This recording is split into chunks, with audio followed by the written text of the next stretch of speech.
What's up, ladies and gentlemen? Welcome back to another episode of the Occasional Dilemma Gaming Podcast.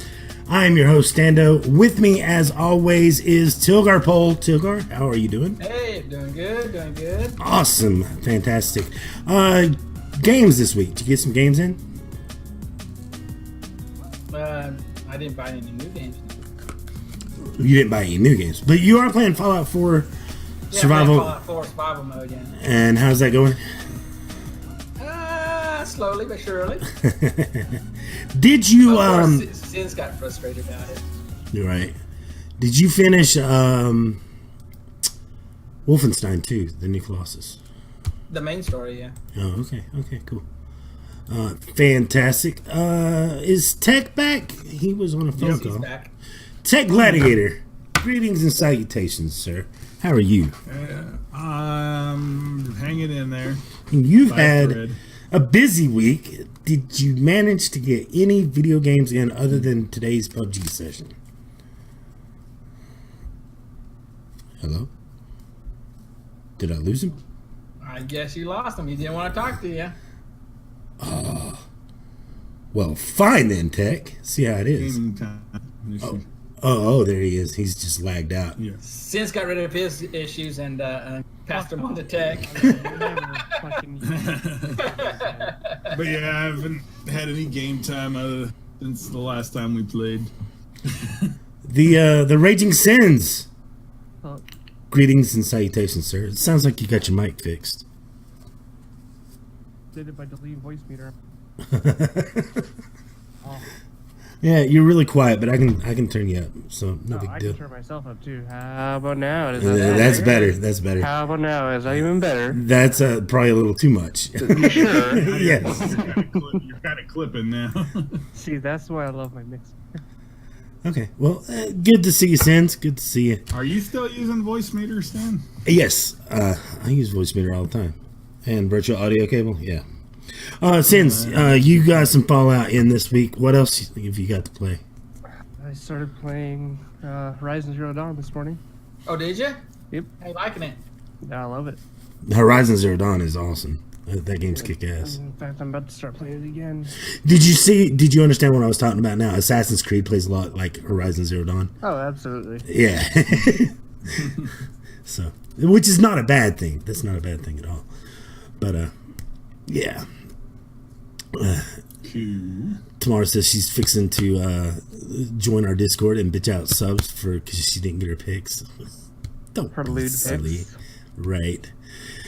I've been playing the Wolfenstein franchise. I am done with Old Blood, and I'm currently on New Order before I jump into New Colossus. Having a lot of fun with New Order, though. It's all a lot of fun. Having a blast. There was some frustration had yesterday in the submarine, but other than that, it's been really fun. Yeah, there's these guys with spread shots, and they're just cheap when you get in there. But anyway, I just say that streaming on a PS4 is so much better than streaming on a PC. Well, I like the Well, customization. when you have a shitty internet connection like I do. Oh, well, yeah, perhaps. I don't think I dropped 2 frames, I think, in a 5-hour stream.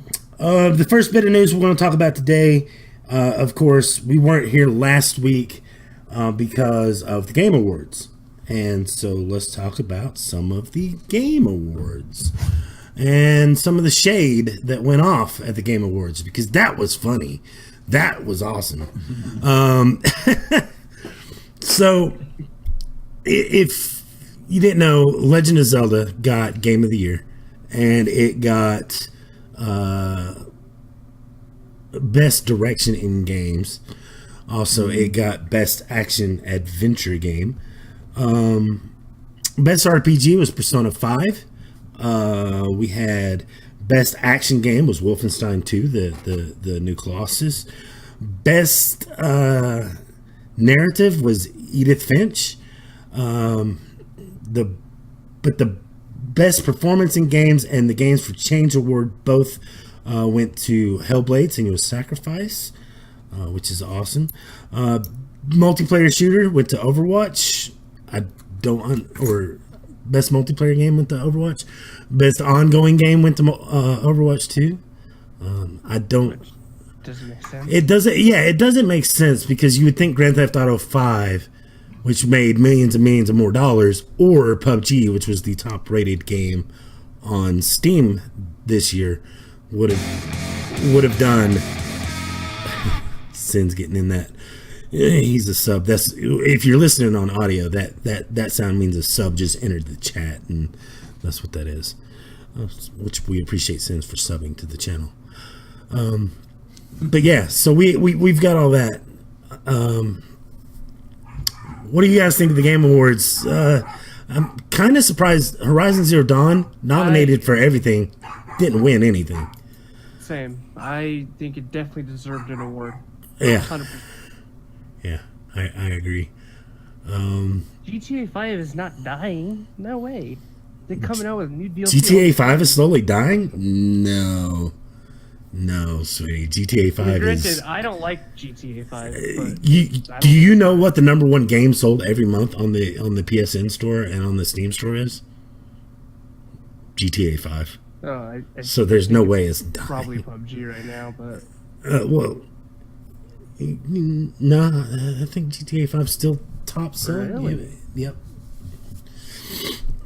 It's crazy. I know. It's crazy. Am I ready? I mean, it's month after month, too. On the. That is not what that should look like. But anyway. So the Game Awards. If you didn't know, this is the Occasional Limit Gaming Podcast. You can listen to it live every Thursday night at 9 p.m. Eastern Standard Time. If for some reason you can't make it live, make sure that you can always go to occasionaldilemma.com/podcast so you can listen to it when it's available. It will post the following Friday on YouTube, and there'll be a YouTube link there on the website. Also, the following day, it'll post to Podomatic, where we'll have a downloaded MP3 for you to take it with you on the go. But you can make sure you never miss an episode by heading over to youtube.com/Occasional Limit Gaming and giving us a subscription. We'd appreciate that. What's happening now? Fuck my life. Fuck your life.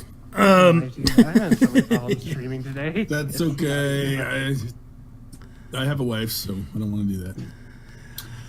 I said, fuck my life, not my wife.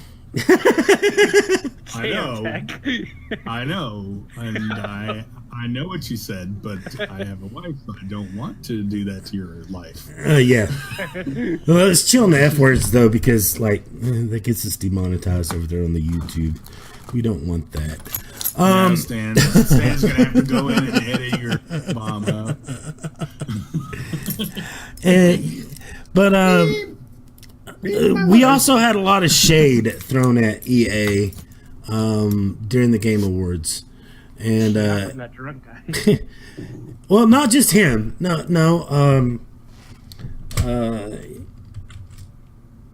Catches shade at Game Awards.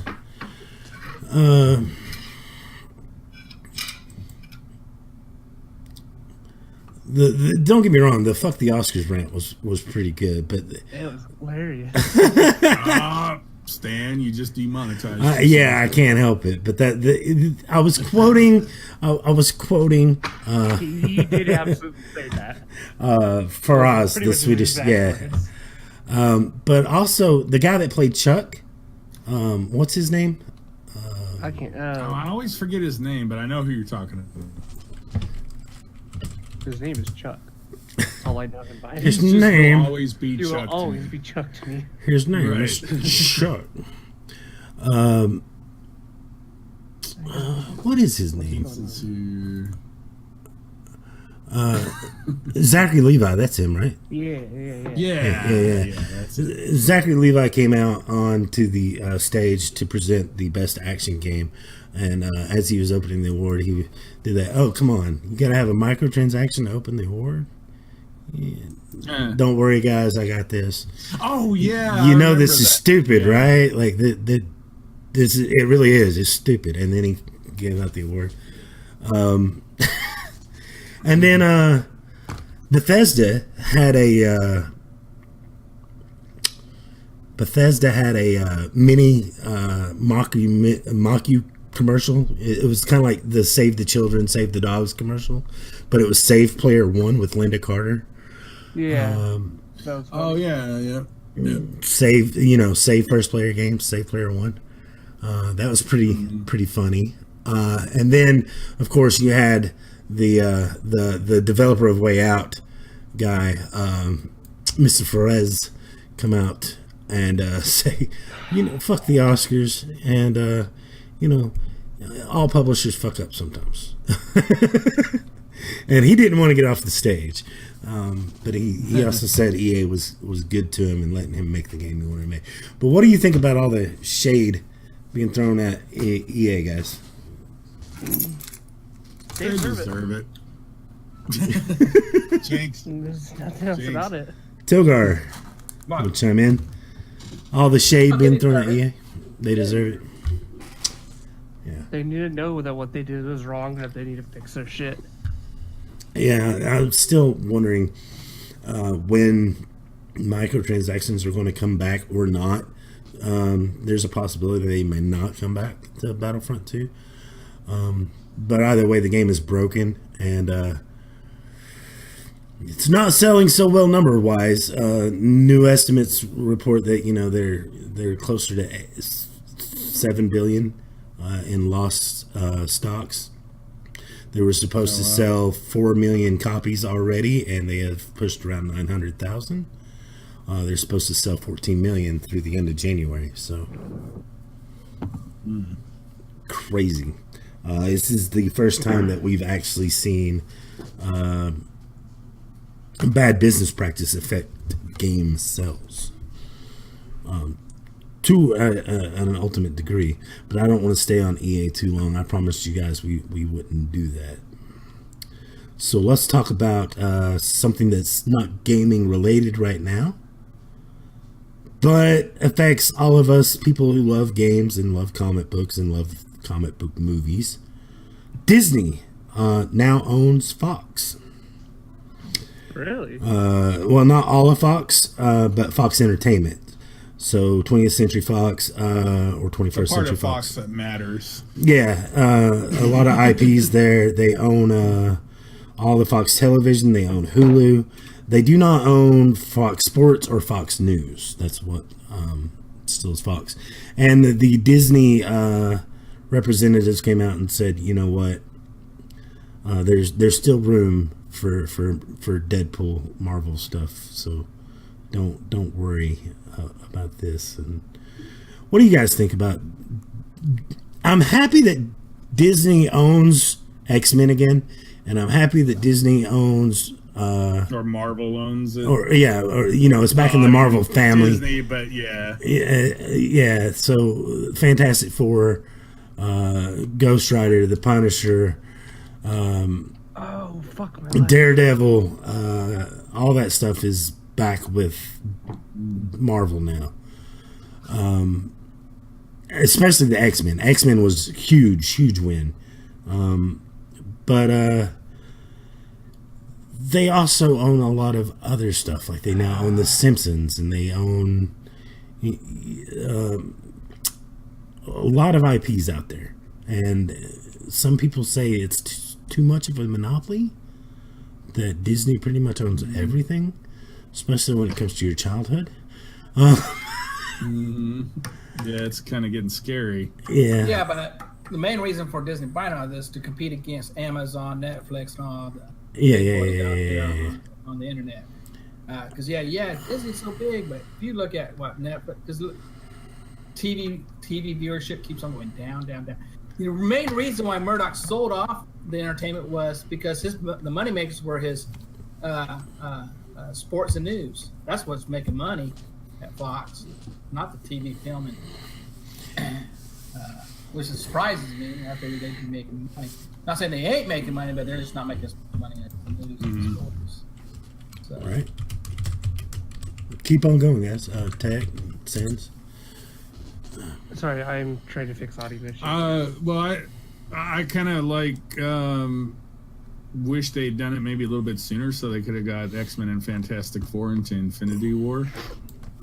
Yeah, because Fantastic Four was a big part of Infinity War. Well, you know, Yeah, now they we were. get maybe X-Men can still, because you got to remember Infinity War could be 2 parts still. So It was originally gonna be, but I heard that they were just gonna do it in a single and make the 4th Avengers movie something else. But it could still have effects. Maybe. yeah, well, the reason I'm saying that is because remember, Spider-Man wasn't supposed to be in Captain America: Civil War.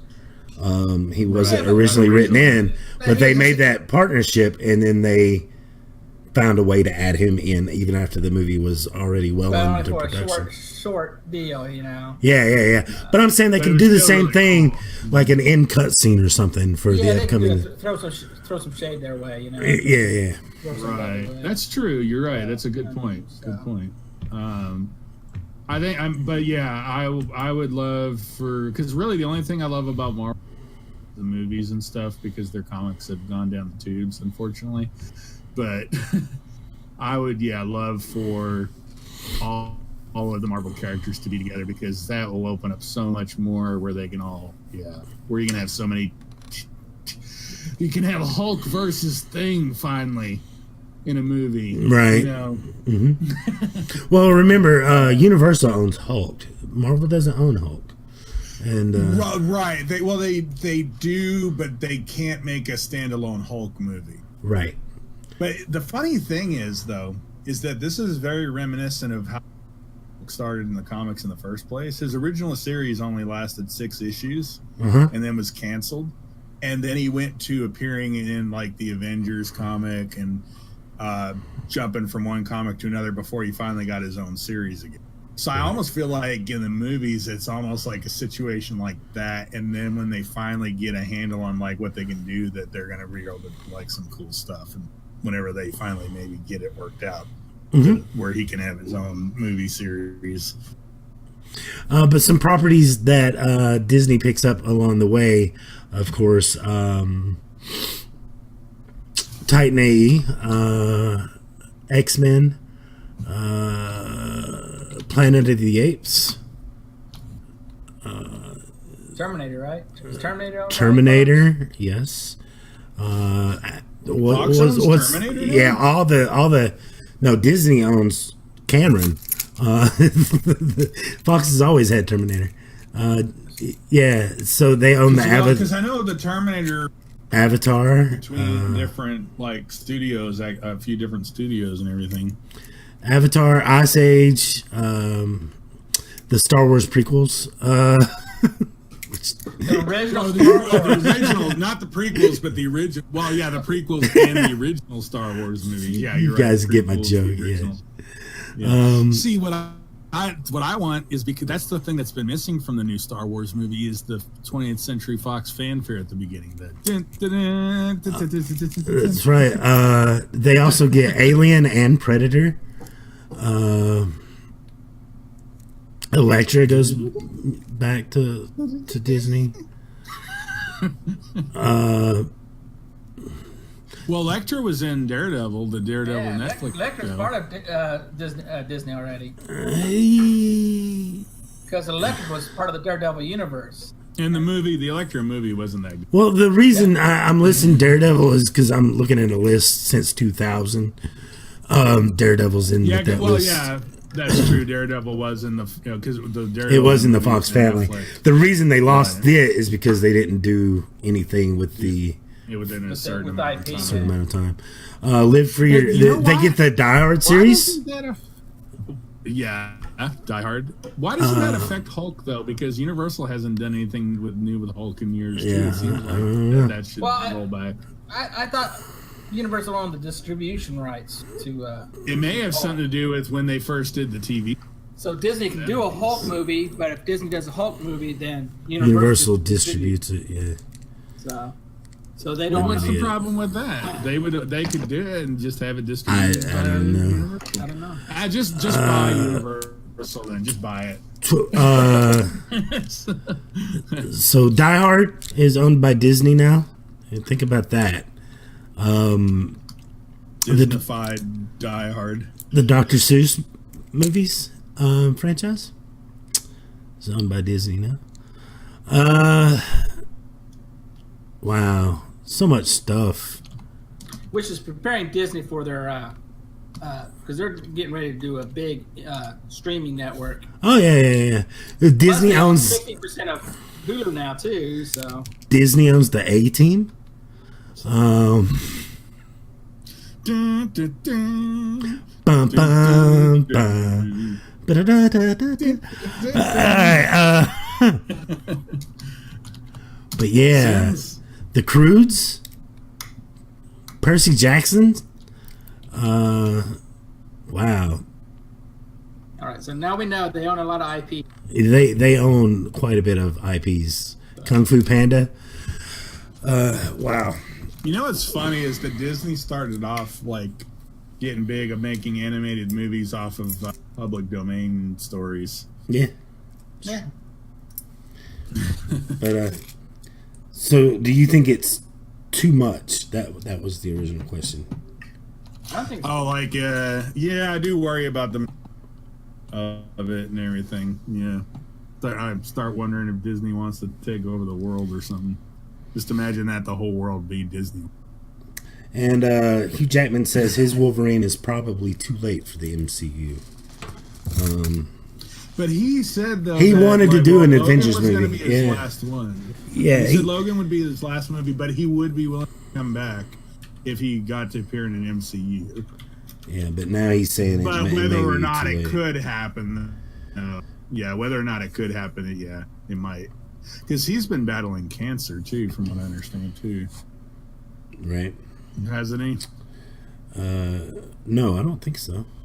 Has he? I heard something about him having a battle with cancer. Hugh Jackman cancer? Really?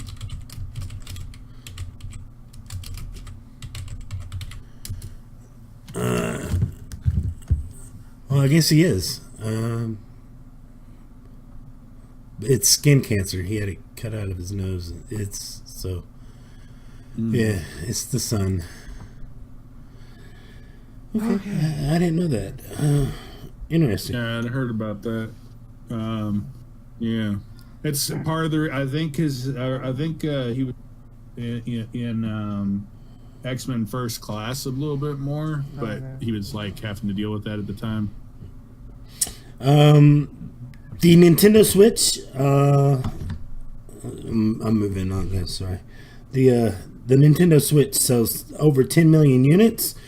It's the same sales figures, pretty much. It's keeping pace with the PlayStation 4. So that is interesting. PlayStation VR has sold quite a bit on Black Friday. 2 million units is what they were reporting. Lifetime sales of the. But in 7 or 8 months, the Nintendo Switch has surpassed 10 million units, which puts it on par with the PlayStation 4. That's pretty awesome for Nintendo, especially considering that this is a hybrid device. And it's underpowered compared to its competitors, but it doesn't matter because it's got great games. And I think the biggest draw is the AAA experience on the go, and that's been a big selling point. What do you guys think about the Nintendo Switch selling 10 million? That's cool. That's cool. It's nice to see Nintendo getting back up there. Tilgar, the Might make non-console me want to guy. get a new Nintendo for the first Sorry, time what? in 20-some years. Nintendo Switch sells 10 million units. What do you think? I think that's good. What's the lasting power is the true test. Oh, Which bodes well because I mean they're getting a lot of publishers want to do some games for them. So that's nice. but you're wondering like how What are they going? how long is this going to last? Yeah. I got you. Apparently they got you got new consoles coming out because PS4 is getting ready to drop a new console here. I think it's going to be probably 20. That was actually on my list to talk about today. I think that's going to be 2019. Yeah, see. So And I'm going to And lay so- out the and the Switch is final. not as powerful as the PS4 now. So We're going to lay out the final PlayStation 4 run from Sony themselves. So, Stans, Is Sin still with us? Sins? Is muted right now. I think he's been having some issues. Okay. He's still having some issues. Oh, okay. Well, fine. I didn't want to hear from him anyway. Anyway, I think it's cool that the Nintendo Switch sold 10 million units. I think that's freaking awesome.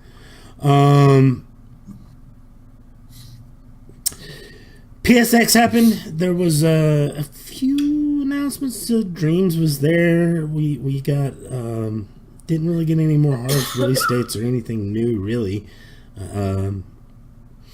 outside of a few things. But one thing that did come from PSX is Sony slammed EA at the PSX conference, saying that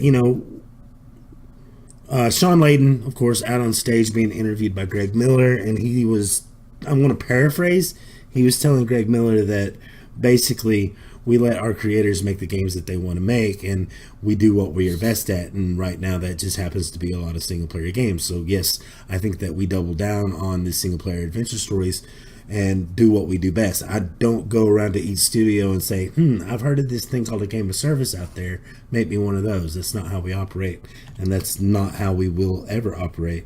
And I think we will lean more into single-player adventures in the future. So single-player games, according to Sony, are not dead. What do you guys think? I don't think they're dead either. I agree. I don't think they're dead either.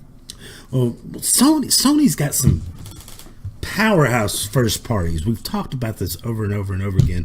Tilgar, who is a PC junkie, says if he bought one console, it would be a PlayStation. If Sims was here, he'd probably agree because that's he just bought a PlayStation, yeah, and he's a PC guy. He's a PC guy, and the main reason is because some of that exclusive content. It's got to be Zero Dawn, Uncharted. God, I mean, some great franchises out there that Sony has. So. Yeah, The Last of Us, God of War, Spider-Man. So, I mean, wow. So if you're already a PC gamer, you already have a PC, and you think about, well, I want to grab a console. You're gonna think the PS4. Even like Spider-Man. Spider-Man is not a first-party game. It is being developed by Insomniac, which is an independent studio. You know what I mean? But Sony is paying for the development. Do you know what I mean? Like, yeah, they're paying for the exclusive rights to Spider-Man, and they're paying for the development pretty much. So that's huge. And they've done that with some other games as well. For example, Nier Automata. Now, yeah, go ahead. I was going to say, I know you moved on from the Switch, but if there was another console I would buy, it would probably be the Switch, because again, they have Mario Kart. Yeah, they have some exclusives that are pretty nice. That if I thought about casual gaming, I'm thinking Nintendo Switch. Because Nintendo has some nice properties too. Legend of Zelda, Xbox. I just don't see nothing on Xbox that begs me to buy the console. You're right. Xbox had a huge problem this year, only with two true exclusives, with Cuphead and Forza 7. Being the only two exclusives being released on Xbox this year. That's kind of really underwhelming, and hopefully they get back on that horse. We've heard from Phil Spencer. Pizza dipping sauce. We heard from Phil Spencer earlier in the year, though, saying that he wants to purchase more studios or build studios from the ground up to make more games. So that's promising. At least they know they have a problem. What else we got here? Let me fix this real quick. There we go. Speaking of Xbox, PlayerUnknown's Battlegrounds is finally on the Xbox, and it's kind of broken, kind of janky. Putting it lightly. What kind of problems is it having? It's not running all that smooth, and it's barely working at all on the original Xbox One. or the Xbox One S, and it's not too much better on the Xbox One X. Playable, but not good. It's rough, very rough around the edges. But we were talking about this before. I think that one of the big problems is that PlayerUnknown's Battlegrounds is getting ready to release officially on PC, and even it's not well optimized. We were talking about that, and a lot of these powerhouse computers have a hard time playing the game because of the bottleneck at the CPU and a lot of the other issues the game has. And when you take issues like that and you porting it over to a console, which is a smaller processor, right. What do you think is going to happen? You know what I mean? Like dirt. But now, in defense of PlayerUnknown Battleground, do you think Xbox was pressuring him to say, "Hey, yeah, we need you to put this game out there"? Because that's a good we point. only got Cuphead here. And there was probably pressure to put it out too. Like, fine, if you're not going to get it out by the end of the year, then we get to extend the license on the first party. And that they eventually want to go PS4, where the bigger install base is, and try to get it on the Switch. With how many units are being sold of all these consoles, you want to get it in everybody's hands. So, right. Do you think? I don't know how well play on the Switch because how much problems having on the Xbox. Well, I mean, they're making a mobile port for cell phones in China. Surely it'll work somewhere. Oh, they're doing a Switch. mobile port on that side? Yeah. How's that going to work? I mean, I don't know. I know. I mean, because I think the console players are at a slight disadvantage if they ever played against PC players. Right. If they ever go to one server, shared servers, It's think of some of the commands that you use, when we play PUBG and stuff. Well, do you think PlayerUnknown's stays exclusive to Xbox? What do you guys think? No. No. No. Mm-mm. No. It might take a while, but yeah, it might take 18 months. It might take a year, Yeah. but I'm thinking a year to 18 months exclusive is probably all they got. yeah. But the trouble is, you're not going to entice too many people of getting PlayerUnknown Battleground if you don't fix the problems on Xbox. That's true. So they need to fix those problems to make that IP more attractive to the other consoles. I can agree with that, my man. I can. is it mainly the CPU that bottlenecks it? Yeah, there's some graphic settings in there to tweak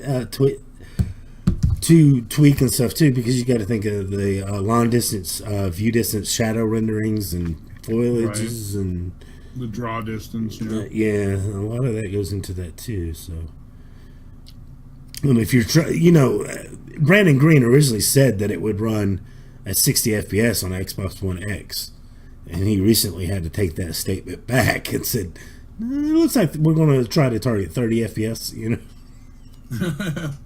So even the Xbox One X has problems with it. Yes. And but you know what?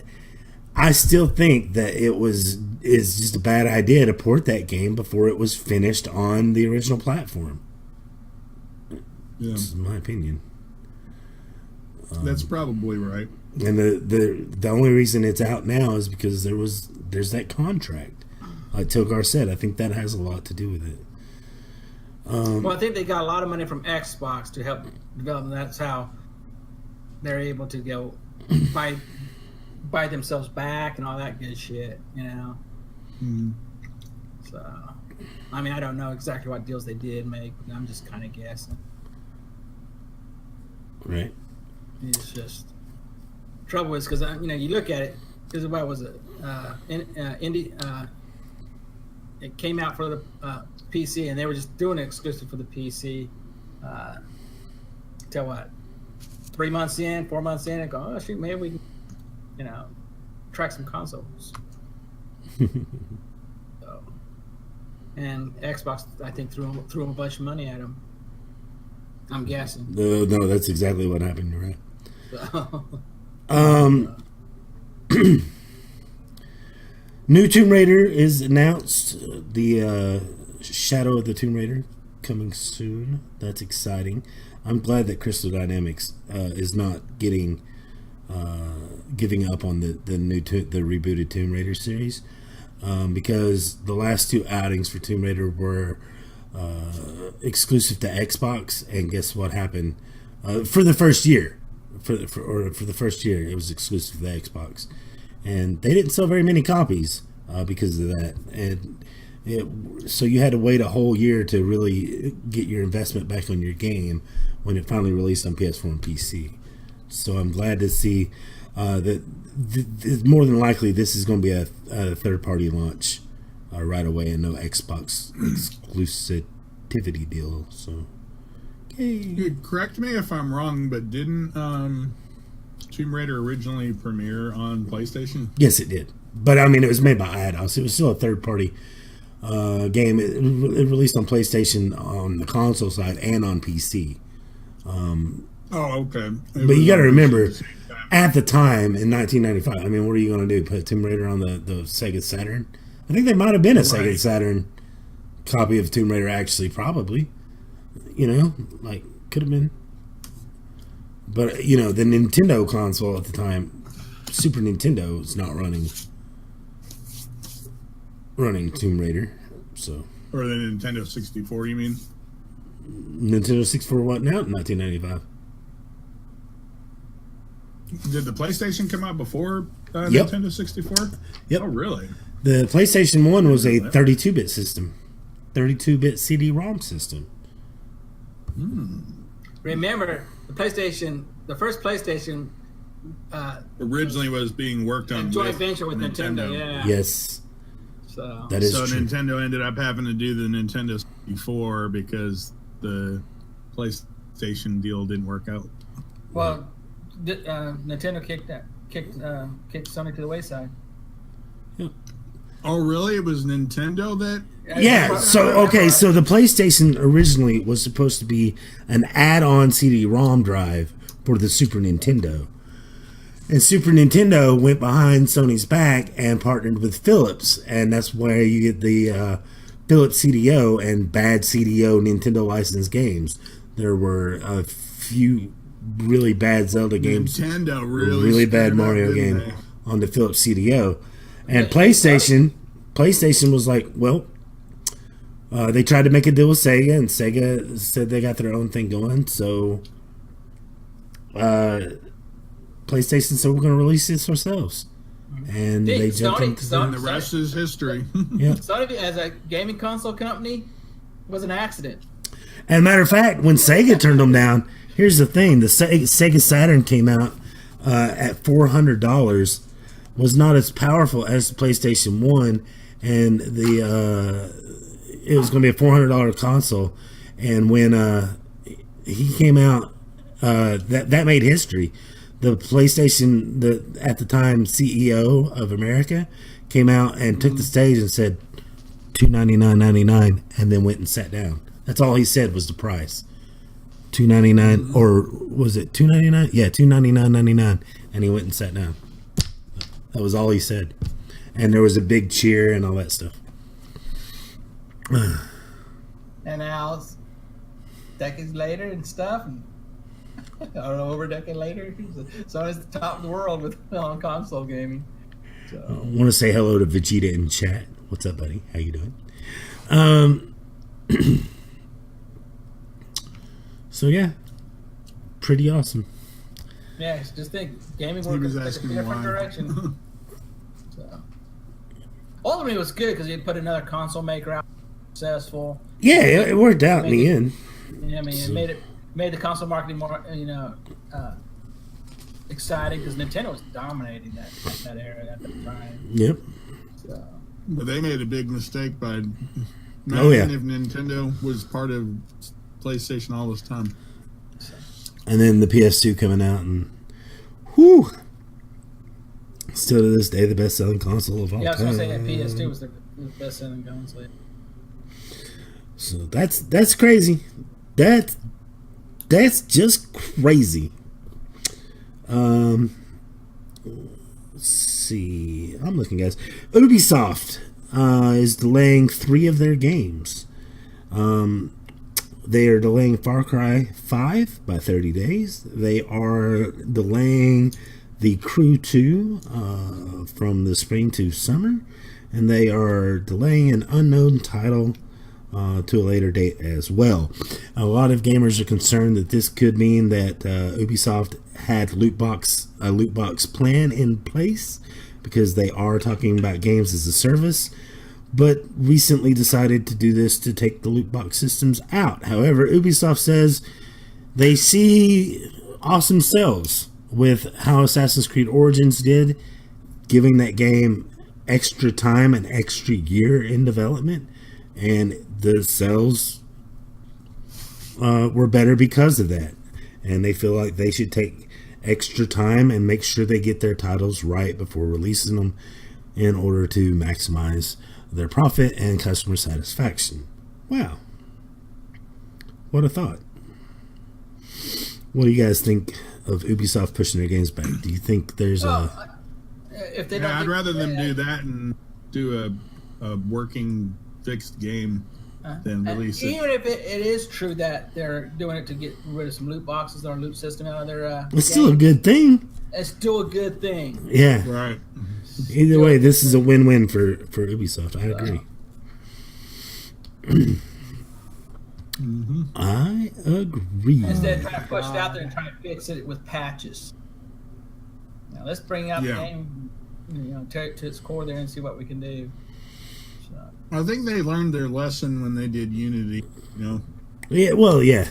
They when you release an Assassin's Creed game every year and you're trying to make that deadline, something's got to give eventually. Sooner or later, something's going to break. And they always have the same dev team on each one of them. They didn't trade off. No. So each game goes into development for 3 years. They had 3 development teams, kind of like the way Call of Duty does it. Where you got Infinity Ward, Sledgehammer, and Treyarch that makes the Call of Duty games. It wasn't originally like that. It was originally just 2 developers. So 2 years of development time. Yeah, originally it was, and so Ubisoft has Ubisoft Montreal, Ubisoft Santa Monica. You know what I mean? Like, so that's how that works. Yes. Yes, Sins. You back? What makes sense? Hello. He's gone again. What? There he is. What's up, I'm Sins? having so many troubles right now. It's not even funny. I'm sorry.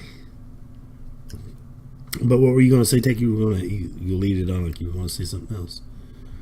I don't know.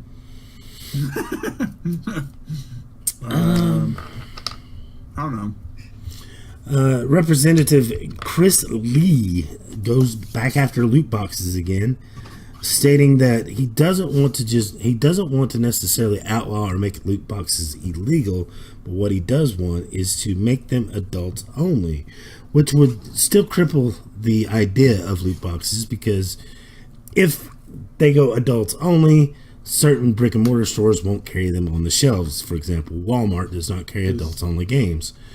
And the game basically, if it has a loot box, instead of being even rated M, it would have to be rated adult only. Yeah, we were talking about that. That's like in the video game world, adults only is like the X rating to the movie world, whereas like a mature rating would be like a rated R.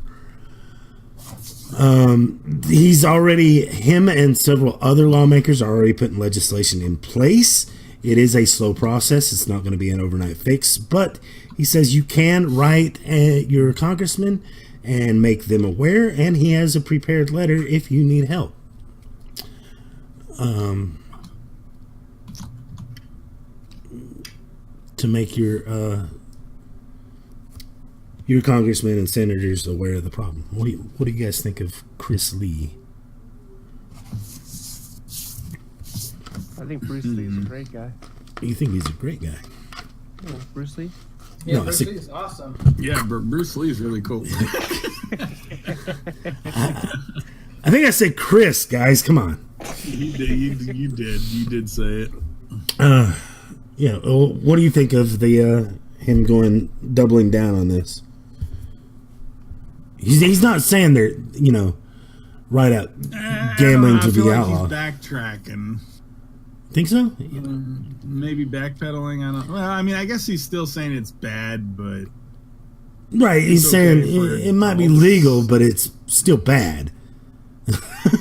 Still not good. And yeah, I mean, I guess that's good because the games, even though, they're not going to want to release them. It's only the sales will plummet. Yeah. So, Tovar. Yeah. Yeah, you've been pretty vocal about this stuff. I know we're treading a lot of the same water, but I wanted to know. I mean, it is what it is. I don't know. Okay. Finally, last but not least, some good EA news. Possibly. Good news comes out of EA. Yeah. All right. So, Almighty Dak, who leaked the last Battlefield game, Battlefield 1, was pretty accurate when he leaked that it would be a World War I game, what types of weapons, what types of vehicles, what types of maps, and the Hellfighters. He was very accurate in all of that stuff months before Battlefield 1 was actually announced. With a record this good, he says he has inside sources that tell him that the next Battlefield game coming out in 2018 will be revealed sometime near E3, and it is actually Battlefield Bad Company 3. This is pretty interesting because Bad Company 2 was a major success and one of the best-selling Battlefield games of all time, and so we see them trying to return to this style of game. He said that there will be the 4 main classes coming back, which is Assault, Support, Engineer, and Recon. He says that the game will have tanks, LAVs, and helicopters. He also says that the single-player game will take place between Vietnam to mid-Vietnam to early, some of the early Cold War era stuff. Although it won't be historically accurate, they're not planning to make it historically accurate. They'll have focus on tighter gameplay with maps that reference Bad Company 2's Oasis and Harvest Day. Oasis is a good map. He also says that the battle packs will be making their way. They'll be returning to a battle pack system. However, there probably won't be microtransactions tied to these battle packs because of the recent backlash to Star Wars Battlefront 2. So not only are we getting a Battlefield Bad Company 3, but it will be a microtransaction-free Battlefield Bad Company 3. I'll believe it when I see it. Yeah. But what do you guys think about this news, Bad Company 3? There's no it doesn't say, he didn't say anything about Marlowe, Sarge, Sweetwater, or Haggard, the main cast of the game. This game would take place before they hooked up, so we may not see them at all. I think they're going to screw this up. They probably will, but well, you never know. But most likely they'll probably be screwed up. Yeah. Well, I just think, and I made a video outlining, what would make a good Bad Company 3 game, and I just don't think EA has it in them. I don't think they realize what made Bad Company 2 successful. You know what I mean? Like, why it was so good. I think it was accident. I think Bad Company 2 was a success that they weren't ready for because they clearly ignored it when it came to Battlefield 3 and Battlefield 4. And it sounds like a lot of the implementation stuff that they want to add in here is stuff that's more like Battlefield 3 and Battlefield 4, and not necessarily Bad Company 2. But what do you guys think? I know Tilgar doesn't play these games, but Sins and Tech, you guys do. Oh my god. Yeah. I mean, just slapping like. Do they think that just like making it Battlefield up and Bad Company 3 on it is going to make it a hit? That's probably what they're thinking. Like, well, one of the is it theories even gonna is that this will split DICE into 3 studios, one focusing on Star Wars Battlefront, one focusing on the main Battlefield franchise, and one focusing on the Bad Company franchise, so that they can go into a 3-year development cycle instead of a biannual development cycle. So Battlefront, Battlefield, Bad Company, and then cycle back to Yes, Battlefront. that is correct. 3 battles. Every year there's a battle. Yep. So 2 years of Battlefield, and then no Battlefield, and the Battlefront. 2 years of no Battlefront, 2 years with Battlefield. Yep. I think they're just dumb.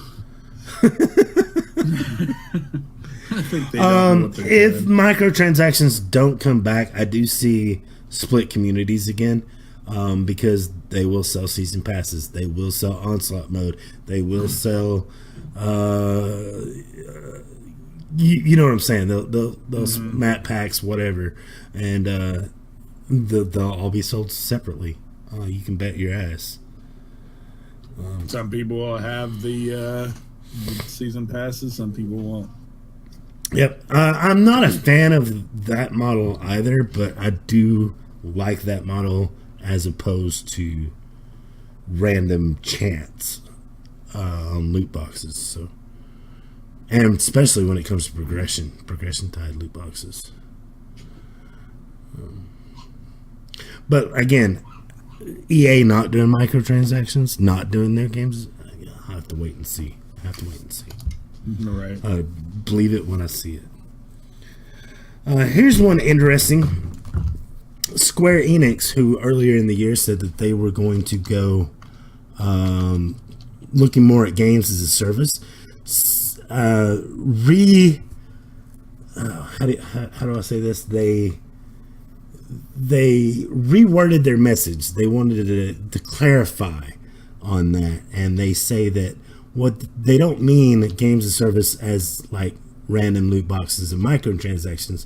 They mean games as a service with regularly updated and new content released throughout the year via expansions and other things, kind of like what they did with Final Fantasy 15. So, what do you think about that, guys? I think that's just a messed up way to do it too. Really? I mean, to be fair, Final Fantasy 15 had a beginning, a middle, and end. It's kind of confusing. I don't know. What's that again? I'm sorry, I missed it. That's okay. I'll repeat it. Square Enix, who earlier in the year said they wanted to do games as a service, wanted to go on record and clarify what they meant. And what they meant was not the normal loot box microtransaction stuff that's going around the rest of the industry, but actually adding new content and expansions and things like that throughout the entire year for one single game. For example, Final Fantasy 15 had continuous updates and new content drops this year. Oh, I mean, it's a way to make money and program, make that game earn more money throughout the year. I don't see nothing wrong with it. As a gamer, I'd rather have the whole thing at once. But you kind of already seen that with like this Deus Ex Human Revolution. Right. Have you played Human Revolution? I have not. But Hitman was... I'm not trying to spoil or anything, but you get to the ending of the game, and you go, well, it's not done. There's a bunch of other stuff that's not tied, hasn't been explored or storylines that have been, tied off. It's very open. So you know that there's something else coming. So, right. And then you have games like Hitman, which was actually released episodically and then was available as a big bundle later on. Yep. Awesome. Square Enix should take some warning because Valve did this with their Half-Life. Half-Life, yeah. And what was the other game they did it with? But they did episodic. And there ain't no Half-Life Episode 3 came out. Right. Yeah, that's true. So, Half-Life 2, it was Half-Life 2, then Half-Life 2 Episode 1, Half-Life 2 Episode 2, and then and as far as I know, Valve ain't and gonna you're make left hanging. They're gonna, reboot the system or make a whole new Half-Life 3 game or something like that. Half-Life 3, they should just cancel. That game's never coming out. Yeah. That game's there's too. Well, even if makes it so much comes, money at other places. no matter what, if that game comes out, it will fail. It will be a failure. Yes. How about because Even if it's a good game, it would. Yeah. People have too high of expectations. The expectations are too high at this point. But Although makes my me wonder- expectations are really null right now because I don't expect it to ever come out. So. Well, Right. I wonder because You never know. It could actually go the other way. If they come out and be like, oh my gosh, I didn't think they were going to do it. And it finally came out. And especially if they do it without any hype or anything like that. Like, people's expectations might be nothing because they'd be like, oh, they're not going to do it. Oh, they did it. What are we talking about? Half-Life 2. Oh, God. But look at what's going on Steam. There's been a lot of promotion for Half-Life 1, Black Mesa, Half-Life 2. They're So old games. they're old games and stuff there, but Steam's been put because Steam's Valve property. Mhm. So, but you've been seeing that on Steam a lot. The push of that, they remastered those old games and been pushing those out into the forefront. So it makes me wonder if they're not thinking about getting ready for another Half-Life game to come out. Get everybody excited. Yeah, it'd be cool. It'd be nice to know. They did release like a plot of what might have happened. So, But probably not. Half-Life was a big IP for them. Was Steam makes more money selling other people's games. You got to think. I know. They That's what draw I say, in. Valve makes a bunch of money with doing other Yeah, things. Valve is making 20 to 30% off of every game sold on their platform. So why would they? Yeah. Because they're Oh my greedy God! and I want think more I got money. my audio fixed finally. I'm just saying why take Say something, Stans, I can't hear you. Shut the fuck up, Tilgar! I swear to God. what I'm saying is why take the risk of releasing something that no matter what you do is going to be hated by the fans. Why ruin that reputation at all when you're making enough money to? There's no need. Like you don't need to. Because they're corporate greed. Matter of fact, you'll probably lose money. It's at this point, it's a bigger risk to them to release a Half-Life 3 than it is the other way around. You know what I mean? Like, I don't know. I just don't see them doing it. I don't know. I see them doing it. You fight the good fight there, brother. The last story I want to end on today. Me and Togar was talking about it earlier. Crytek is suing Star Citizen. Really? Yeah. Get this up here real quick, guys. My bad. So, Crytek, maker of the CryEngine game, Engine is suing the team behind Star Citizen for breach of contract. The lawsuit filed in the U.S. District Court in California has the potential to disrupt development of a game that is already more than 5 years in development and has yet to deliver on many promises to its backers. The complaint comes from Cloud Imperium Games and Roberts Space Industries as the defendants. Both companies were co-founded by Chris Roberts, the creator of Wing Commander. As was explained in October, the Star Citizen project is actually an effort to create 2 unique AAA quality games, an online multiplayer game referred to as Persistent Universe, and a single-player game called Squadron 42. Crytek said in its lawsuit that in continuing to use the CryEngine 3 for both products, CIG RSI are in breach of contract.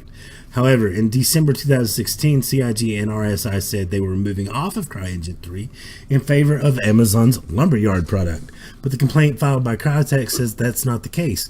Looking carefully at CIG and RSI's own marketing materials show lines of codes on the screen that seem to indicate the games are running, at least partially, on CryEngine 3.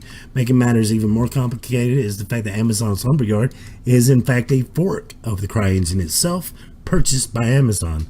The lawsuit goes on to say that CIG and RSI improperly removed the CryEngine logo when the game boots up, and that the teams failed to properly disclose modifications to the CryEngine 3 as part of their licensing agreement. But the lawsuit doesn't stop there. Apparently, CIG and RSI began selling 2 distinct games, Squadron 42 and Star Citizen Persistent Universe. Crytek says that since both use the same code, that constitutes using the engine twice and represents a further breach of contract. Crytek is asking for direct damages, indirect damages, and permanent injunction to prevent CIG and RSI from continuing to process or use the copyrighted work. This could mean pouring over the code of an incredibly complex game. Wow. That shit's going down. Fuck it. Well, this game has already been in development hell for so long. I mean, we're talking about a game that, earned like over $600 million in crowdfunding? Star Citizen. No. I've seen some really cool update videos about this game. I definitely want to get that game. Yeah, well, it may never come. If it may never come out. I mean, you can play it, right? You can play it now. It's like $40 to buy the cheapest ship to get the game started. Stan, a quick question: can you kill a tall neck? No. I didn't think so. You wouldn't want to anyway. They're not bad. Well, I would imagine they'd have a ton of loot if you could. Right. I think you shoot loot off of them. Oh, can you? Interesting. I think so. Anything that glows in the yellow can be shut off. But yeah, it's weird. Togar, what do you think about the lawsuit? You got any thoughts you want to add on to it? Can you repeat it one more time? I'm sorry, I missed it. The Crytek suing Star Citizen thing. Yeah. Anything else you want to add on that? Did you mention be a real big blow to the Star Citizen franchise? With it being in development hell, it looks like it may never come out at this point. It's a full release game, yeah. Yeah, because look at how long the game's been in development. And with it being as complex. Look at that, Daisy's. Did you hear Daisy's finally coming out of early access? For real? Yeah, it's serious. I saw it the other day. But it's a pleasant surprise. As complex as Star Citizen's code is for 2 different games, that's a lot of code to go through. That would a lot of code to rewrite, and a lot of code to Yeah. I think they're screwed. Yeah, this could definitely screw it. And considering they'd have to start over from scratch. Yeah, and they made over $600 million in crowdfunding, like we were saying before. That's not enough. They still had to find additional funding for the game. Really? And what happens to the game with the lawsuit? Because you got to pay for the lawsuit. Mm-hmm. They are definitely in trouble. Oh yeah. Which stinks because it looks like it could be like. I mean, I amazing wanted game. Star Citizen to come out, but like I said, I'm glad I never went for the access deal and stuff. Right. That's Strider. Since it's playing Horizon Zero Dawn for the first time, ladies and gentlemen, that's why he's been in and out all night.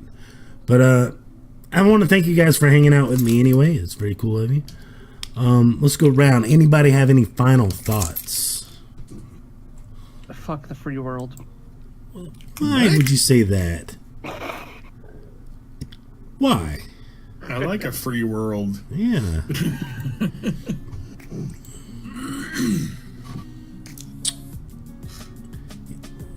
Final thoughts, Tech. Contact your Congress and get them to overturn this net neutrality. Oh, right. Yeah. That's a good final thought. Get net neutrality. What is it? overturned. It's like a number you text resist to, and they'll add you Yeah. to a petition. I don't know what the number is, but yeah. Google yeah. it, guys. Yeah, I did that. If you're listening, Google it. If you like your internet how it is, you Google what definitely wanna you do it. what you can do to save net neutrality. Tilgar, final thoughts. I don't know. I just hope that Battlefield Bad Company 3 leak is true. I hope it's true. Kinda. And like I said, I think they're going to screw it up. But if they make a microtransaction free game, who knows? I may buy it. I'll believe it when I see it. Right. Right. Thank you so much for listening. Remember that you can get this podcast over to occasionaldilemma.com/podcast the following day after it airs live here on Twitch. You can download the MP3 and take it with you on the go, or you can watch the YouTube video there. Remember, you can never miss an episode if you subscribe to us on YouTube, youtube.com/occasionaldilemma gaming. And remember, as well, that this podcast airs live every Thursday night, 9 p.m. Eastern Standard Time. I do read chat comments as long as they pertain to the topics at hand. Remember, guys, that I love your face, and we'll catch you on the flip side. But until then, have a good one. Peace.